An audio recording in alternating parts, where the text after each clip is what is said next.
My house is not my home anymore. It's a place I live in.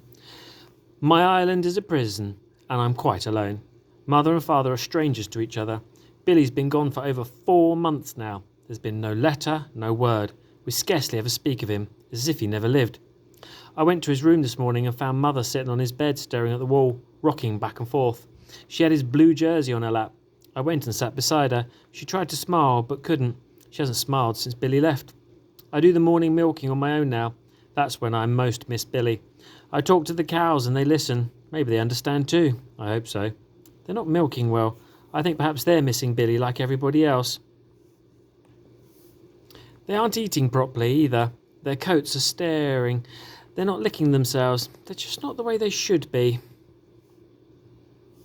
I was in church today. I was listening to the vicar. It was as if he was speaking to me. He said we mustn't hope for anything at all in this life, only in the next. I think I understand what he means. You only get disappointed if you hope. Every night, like tonight, when I've finished this, I lie in the darkness and hope and pray that Billy will come back. I pray out loud, just in case God can't hear me hoping. And every morning, as soon as I wake up, I go to the window and I hope to see him running up the path. But each day, he isn't there. It makes even hoping more hopeless. Even my other hope has come to nothing. I hope that with Billy gone, I might at last be allowed to take his place in the gig. I finally plucked up courage enough to ask the chief. He said I was to ask father. I waited until he was doing the evening milking. He's always gentler when he's up with the cows. He was with Rosie in the barn. Something wrong with these cows, he said, not even looking up. Hardly a bucketful between the lot.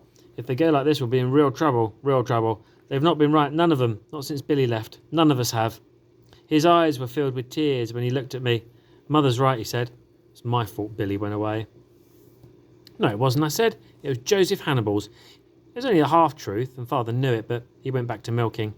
I asked him then what I'd come to ask him. I knew I shouldn't, but I had to. He was on his feet at once, shouting at me. Rosie kicked out an alarm, and the bucket went over. Is that all you ever think about? He roared. Your brother's run off to sea, every cow I've got is sick, and these cows put food in your belly, girl. Do you know that?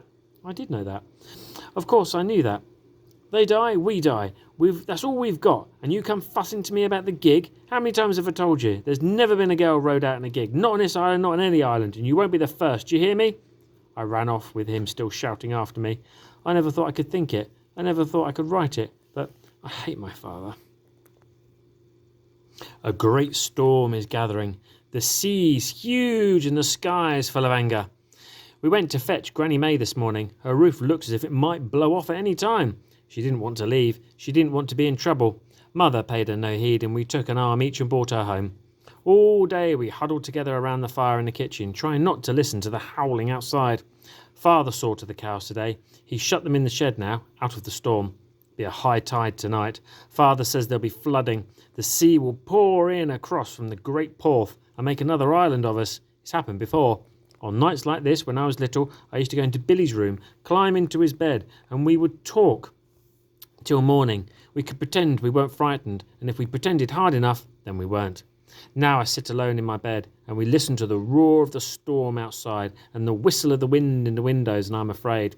I can only think that all that sea is pounding our little island, trying to suck us down and sink us forever. I'm so afraid. Where are you, Billy? Where are you? Why did you go and leave me?